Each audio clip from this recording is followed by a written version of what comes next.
¿Cuáles son los puntos principales de esta ley que finalmente se aprobó? Yo diría que son básicamente tres. El primero es que habilita el cobro de las bolsas, cosa que el Poder Ejecutivo va a hacer, o sea, ponerle un precio a la bolsa. Eso se estudió y se vio que era un mecanismo efectivo, la posibilidad era ir por la provisión directa. A nosotros la provisión directa tenía algunos inconvenientes. El primero, que es muy difícil de controlar, ¿no? Digamos, estamos hablando de todos los comercios del Uruguay y no es una cosa sencilla de controlar. Lo segundo es que tenemos una industria nacional del plástico y que hay que darle tiempo para que se reconvierta y pueda realmente adaptarse. Son miles de puestos de trabajo que tampoco podemos dejar un día para el otro afuera. Y además habíamos visto que en Europa este mecanismo es bastante eficiente, digamos, siendo un extremo de Irlanda que se bajó en un 90%, hay ejemplos que se baja entre un 50 y un 70, 80% en los primeros años. Entonces nos encontramos frente a una estrategia que nos parecía más razonable que, digamos, la estrategia que siguió la Unión Europea, y bueno, fuimos en ese sentido. Lo segundo es el material. En el Senado ya se había incorporado la posibilidad de que sea compostable y biodegradable. Las normas europeas van en ese sentido. Hoy en día ya es ley en Francia. Las directrices de la Unión Europea lo establecen al 2020, que los países tienen que pasarse a eso. España está en ese camino. ¿Qué material es ese? Es un material que pasa una norma de biodegradabilidad, compostabilidad, que lo que hace es que en vez de estar de cientos de años en el medio, bueno, pueda sufrir procesos de compostación. En caso de que no haya un compostaje industrial, lo que te garantiza es que se descompone en mucho menos tiempo, y hay estudios que así lo muestran. Estamos hablando de meses o muy pocos años, ya se está descomponiendo en materiales que pueden ser reincorporados a nivel biológico, digamos, ¿no? Obviamente que eso varía mucho en función de las condiciones, la humedad, la temperatura, la exposición al sol. Las condiciones naturales varían el tiempo de afectan el tiempo de composición. Pero lo que es seguro es que no está cientos de años dando vueltas, sino que estamos hablando de escala humana, digamos, ¿no? Yo siempre digo, fíjense que estamos hablando que una bolsa que hubiera usado Artigas todavía está dando vueltas por acá. Bueno, ponerlo en escala temporal para ver ese tipo de cosas, ¿no?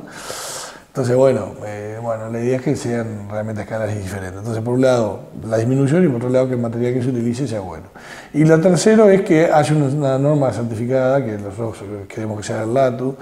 Hubo algunos legisladores que cuestionaron, pero yo creo que el LATU es totalmente idóneo para poder elaborar los mecanismos de control del material. Tiene un laboratorio de plástico muy bueno, tiene la maquinaria, la tecnología suficiente para analizar los polímeros. O sea, el LATU está en capacidades y es el laboratorio tecnológico del Uruguay, que no se lo cuestiona ni para la yerba ni para nada, así que no tiene sentido tampoco cuestionarlo para las bolsas. Y bueno, ahí está ese planteo de que haya una norma que establezca también la capacidad para que no haya esas bolsas finitas que tenemos hoy en día, sino que tenga una capacidad mínima. Y bueno, en esa línea es la que venimos trabajando, ¿no? ¿Qué pasa con lo que se recaude? Es decir, las bolsas se van a vender, seguramente va a bajar mucho.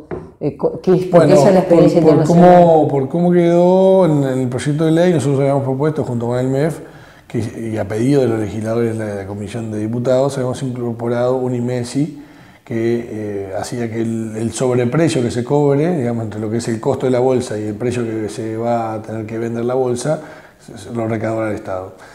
Los legisladores, sobre todo a nivel del Senado, no estaban de acuerdo con esa visión, y bueno, para buscar unificar y que la ley saliera, de hecho así lo puso el miembro informante, Edgardo Rodríguez, se fue por este camino. Así que hoy en día el sobreprecio se lo quedan los comercios que vendan la bolsa, ¿no?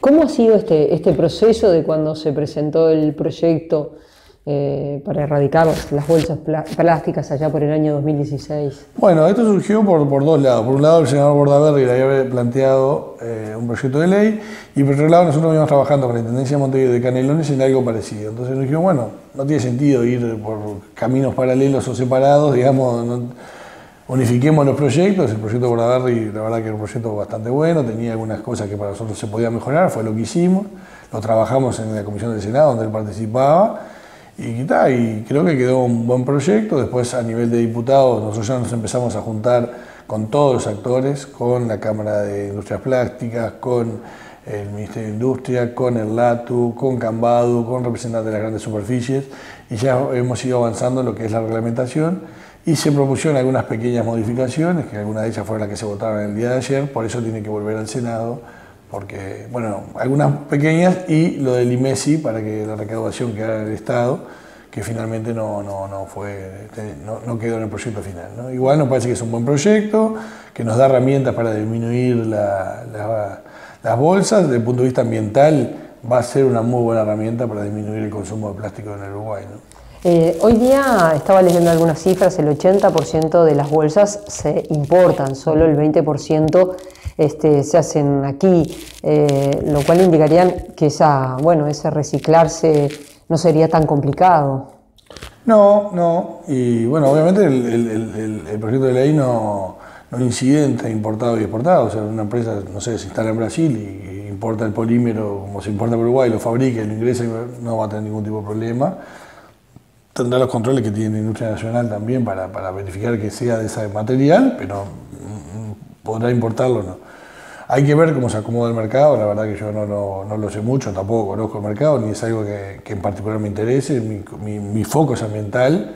Obviamente que nos preocupaba que la industria nacional no se desplomara, y ellos nos transmitieron que con este cambio en realidad no habría novedades significativas, porque por más que el mercado sea chique, ellos van a seguir poder abasteciéndolo. O sea que creo que es un proyecto balanceado. Cambadu lo apoya, las grandes superficies. Yo creo que es un buen proyecto y sobre todo creo que la sociedad lo apoya. En la explanada ayer había más de 5.000 personas, pasaron más de 5.000 personas a cambiar la bolsa de plástico por la chismosa, lo cual muestra que en realidad hay una sociedad uruguaya que creo que está pronta para el cambio, ¿no? ¿Qué daño estaba haciendo el plástico aquí en nuestro país, por ejemplo? Bueno, yo creo que es lo mismo que a nivel global. Primero, a nivel de las ciudades. Drenajes, saneamiento, se tapan, tienen un montón de problemas de ese tipo, digamos, ¿no? Después ese saneamiento llega a los cursos de agua. El curso de agua genera problemas ya por su propio tamaño, que obstruye y genera por el exceso de contaminación. Hemos visto las grandes inundaciones que hubo en el Uruguay, que cuando el agua baja quedan los árboles tapados de bolsas. Eso iba en esos cursos. Eso es la mejor forma de ver que estamos hablando del río Negro, del río Rosario, del río San José, digamos, todos esos lugares que tienen una valle de inundación bastante grande. Cuando baja la inundación uno ve como quedan tapados de bolsas, ¿no? Y después el propio océano y mares nuestros, que bueno, en todas las jornadas de limpieza de costa, el plástico, primero, por lejos, ¿no? Será el 90% de lo que se recolecta, ¿no? Y en cuanto, porque yo estaba escuchando a la organización Carbumbe, que ellos decían que bueno, que a las tortugas marinas las ha impactado negativamente, ha habido una mortandad muy alta, y cuando se estudia se ve que comieron plástico, ¿no? Y ellos decían que parte de ese plástico también terminan siendo parte de elementos que los humanos consumimos. Bueno, hoy en día la ciencia está avanzando, por eso decía que es una pandemia global. Ya hay identificado que el microplástico, o sea, aquel que queda después de que se descompone a escala de micrones, digamos, muy chiquito, se ha incorporado en la cadena trófica. O sea, han visto microorganismos que el plástico se incorporó en su proceso. ¿Qué efecto genera? Es lo que están estudiando ahora. O sea, estamos en la frontera del conocimiento literalmente. O sea, están estudiando a nivel global qué genera ese plástico que ya se vio que está ingresando. Hubo un estudio de Science, que fue publicado en la revista Science, que marcaba que el 90% del agua que se toma a nivel global contiene microplástico. ¿Qué nos genera en nuestro cuerpo ese microplástico? Bueno, eso es muy difícil de determinar todavía. La ciencia está invirtiendo mucho en saber eso, pero ya de por sí que exista, ya no nos hace mucha gracia, digamos, ¿no? Y estamos hablando de agua mineral, agua potable, todo porque viene de la fuente, y es un plástico tan pequeño que no se retiene en nada. Las propias botellas liberan microplástico, o sea, bueno, como todo, la ciencia va avanzando. En su momento el plomo era fantástico porque era maleable, resistía a todo, no sé qué, hasta que apareció la plombemia. Bueno, el plástico también se vio como una salida maravillosa, cuando el vidrio todo, es liviano, moldeable, Y bueno, ahora estamos viendo que en realidad tiene algunos otros problemitas, ¿no? Respecto a lo que usted decía de las aguas, eso es un tema de debate, porque bueno, se puede decir que en el imaginario colectivo el agua potable perdió prestigio y ganó mucho prestigio las aguas embotelladas, pero si uno piensa, las aguas embotelladas están embotelladas en plástico, que es un elemento contaminante, ¿no? Sí, como te decía, tampoco hay que generar alarma, ¿no? Lo que se está identificando es que eso está presente, pero está presente en las dos fuentes, porque viene en el agua que se capta, digamos, ¿no? Tampoco es en concentraciones, o sea, se está empezando a detectar, o sea, no hay contraindicaciones, pero bueno, está presente, o sea, es un dato. Y sí, la verdad que nosotros siempre decimos, somos defensores del agua de OCE, nosotros la tomamos y no hay gran diferencia con las aguas minerales, más allá de los gustos que pueden tener alguien, ¿no? En tema de calidad no hay diferencia. Respecto a los otros plásticos, porque bueno, comentábamos que en Europa se está avanzando hacia otros plásticos, ya no la bolsa que ellos las han eliminado ya hace bastante tiempo, sino hacia otros plásticos, por ejemplo, de las aguas embotelladas y bueno, de todo lo que contiene plástico, ¿no? Bueno, la ciencia viene avanzando. En general, el mundo está en un combate hacia el plástico, digamos, ¿no?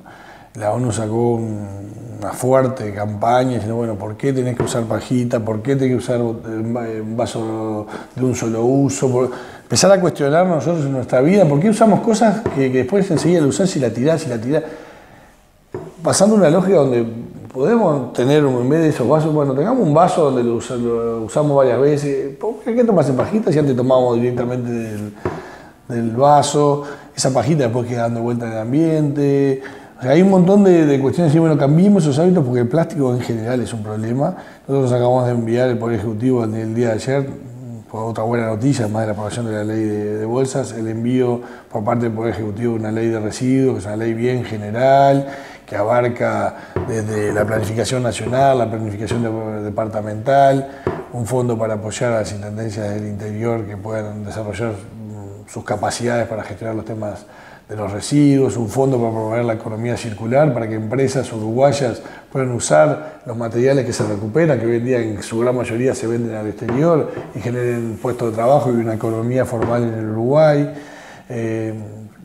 Yo creo que va a ser una ley compleja, que también contempla los clasificadores, que premia en los contratos que se hagan a aquellas empresas que tengan en su plantilla más cantidad de clasificadores, como una forma también de poder ingresarlos al mercado formal, que tiene un concepto de que contamina paga, porque ¿cuál es el problema de las plantas de clasificación de hoy? Básicamente se sustentan en la venta del material. El problema es que el material a veces vale y a veces no vale, sin embargo el medio ambiente se contamina igual. Entonces, si vos sos una empresa que fruto de tu actividad comercial hay un envase que queda en el ambiente, y hacete cargo de levantarlo. No importa si el material vale o no vale. Para el ambiente, el valor siempre es negativo. Entonces, no puede depender si yo levanto o no esa botella, si el PET vale en el mercado internacional o no vale. Y ese es un problema que tenemos hoy. Porque además genera no solo el problema de quién lo levanta o no lo levanta, sino que no hay inversiones. Hay una empresa de Libertad que invirtió más de 10 millones de dólares para reciclar el PET y hoy no le está llegando. ¿Por qué no le llega? Porque el material no vale lo suficiente para que la gente lo recoja. Entonces tenemos la inversión instalada para que la industria nacional pueda recuperar el PET, pero no le llegan materiales. Entonces es un problema. ¿Y qué pasa con una coordinación de todo el país y que no sea intendencias por intendencia? Bueno, nosotros no nos metimos en las competencias departamentales, obviamente, pero sí en la ley se estimula la asociatividad entre las intendencias, ¿no? O sea, crear un sistema único. Bueno, crear soluciones regionales, no todos necesariamente tengan que tener su vertedero, sino capaz que es un vertedero de mayor escala juntando 2 o 3 departamentos, eso está contemplado en la ley, no es obligatorio porque no nos podemos poner pasar las competencias departamentales, pero sí se muestra como una cuestión que sería positiva, ¿no? Alejandro, gracias por la entrevista. No, muchas gracias a ti y un saludo a todos.